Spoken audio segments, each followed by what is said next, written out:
Assalamualaikum warahmatullahi wabarakatuh. Bertemu lagi dengan saya Bu Siti Haniah. Saya akan masuk dalam konsep dasar keperawatan ini dengan model konsep teori keperawatan. Ya, 30 menit ke depan, silahkan stay tune terus di depan laptop Anda. Semoga apa yang saya sampaikan ini mudah difahami. Marilah kita buka perkuliahan ini dengan baca bismillah. Bismillahirrahmanirrahim. Oke, lanjut slide pertama ya. Teori keperawatan adalah pernyataan yang menjelaskan, menggambarkan, atau memprediksi hubungan antara konsep yang sistematik dan terorganisir tentang beberapa fenomena. Profesi keperawatan mengenal 4 tingkatan teori yang terdiri dari metateori, grand teori, middle range teori, dan practice teori. Mari kita bahas satu persatu. Metateori adalah tingkatan yang paling abstrak dari semua level teori. Isu dari teori ini berhubungan dengan mengarahkan pada pencarian jawaban dari sebuah pertanyaan ilmiah. Ini menurut Higgins dan Moore 2004. Langkah dalam menyusun metateori adalah mengklarifikasi hubungan antara ilmu keperawatan dan praktek. Kemudian langkah yang kedua mendefinisikan, mengembangkan, dan menguji teori. Setelah yang ketiga adalah menciptakan dasar ilmu dari keperawatan. Yang keempat adalah memeriksa dan menginterpretasikan pandangan dasar filosofi dan hubungannya dengan keperawatan.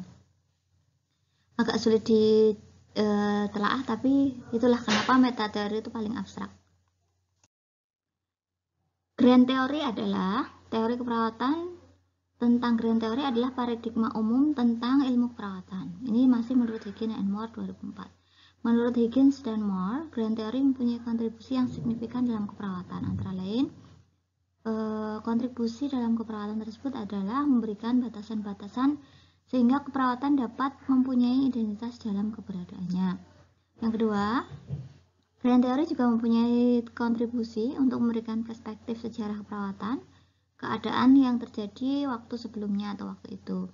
Yang ketiga, memberikan gambaran bagaimana para pencipta mengembangkan teori juga filosofi mereka yang mendasari ilmu keperawatan, pendidikan mereka, serta perspektif terhadap praktek keperawatan. Sedangkan middle range teori adalah middle range teori menjelaskan mengenai dunia empiris dalam keperawatan, tapi hal itu lebih spesifik dan sedikit formal dibandingkan grand teori yang lebih abstrak. Sedangkan mikroteori atau praktis teori adalah tingkatan teori yang tidak formal dan bersifat sementara dibandingkan tingkat teori lainnya. Hal ini sangat terbatas dalam hal waktu dan lingkup aplikasinya. Micro range teori memiliki dua tingkatan, yaitu higher level or lower level. Model konseptual. Model konseptual merupakan sekumpulan konsep dan dalil-dalil umum yang memberikan perspektif pada konsep utama dari metaparadigma seperti orang, kesehatan, dan lingkungan. Model konsep juga mencerminkan sekumpulan nilai dan keyakinan serta pernyataan filosofis dan juga pilihan pada pendekatan praktek dan penelitian. Ini menurut Parker 2001. Nah, setelah kita tahu batasan antara metateori, grand teori, dan middle range teori, kita akan mengkaitkannya dengan ilmu keperawatan. Ilmu biasanya dipadankan dengan kata science, sedangkan pengetahuan atau knowledge dalam bahasa Indonesia, kata science berasal dari bahasa Latin dari kata sciu, sciere, yang berarti tahu. Umumnya diartikan ilmu, tapi sering juga diartikan dengan ilmu. Menurut ini beberapa pengertian ya, menurut Kamus Besar Bahasa Indonesia, menurut Minto Rahayu, menurut Thomas Kahn, Dr. Maurice Bucaille, Puspo Projo, dan M. Izzuddin Taufik. Silahkan Anda membaca sendiri apa itu definisi ilmu. Sedangkan menurut Liang Qie, ilmu adalah ilmu sebagai pengetahuan, artinya ilmu adalah suatu kumpulan yang sistematis atau sebagai kelompok pengetahuan teratur mengenai pokok sosial dan subjek matter. Ilmu sebagai aktivitas, artinya suatu aktivitas mempelajari sesuatu secara aktif, menggali, mencari, mengejar, atau menyelidiki sampai pengetahuan itu diperoleh. Jadi ilmu sebagai aktivitas ilmiah dapat berwujud penelaahan, penyelidikan, usaha menemukan, atau pencarian.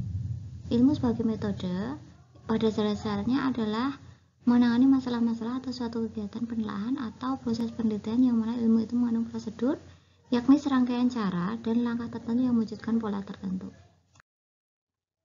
Karakteristik ilmu masih menurut Liang Qie, secara lebih khusus menyebutkan ciri-ciri ilmu sebagai suatu yang empiris atau berdasarkan pengamatan dan percobaan. Jadi Ilmu itu dapat diketahui berdasarkan pengamatan dan percobaan secara empiris. Ilmu itu juga sistematis atau tersusun secara logis serta mempunyai hubungan saling bergantung dan teratur.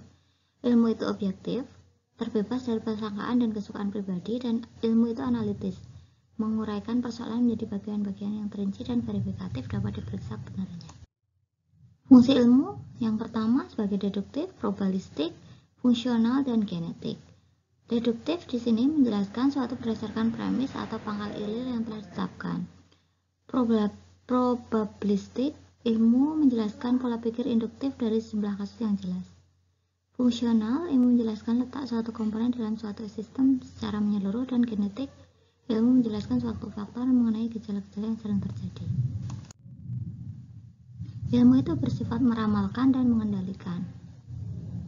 Meramalkan maksudnya menjelaskan faktor sebab suatu akibat atau suatu kejadian atau peristiwa, seperti di saat harga suatu barang mengalami kenaikan atau penurunan.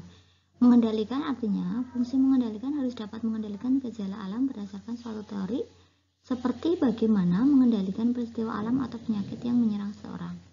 Sumber-sumber ilmu. Ilmu itu bersumber dari sesuatu yang empiris, bahwa menyatakan bahwa ilmu dapat diperoleh melalui pengalaman dengan jalan observasi atau dengan penginderaan.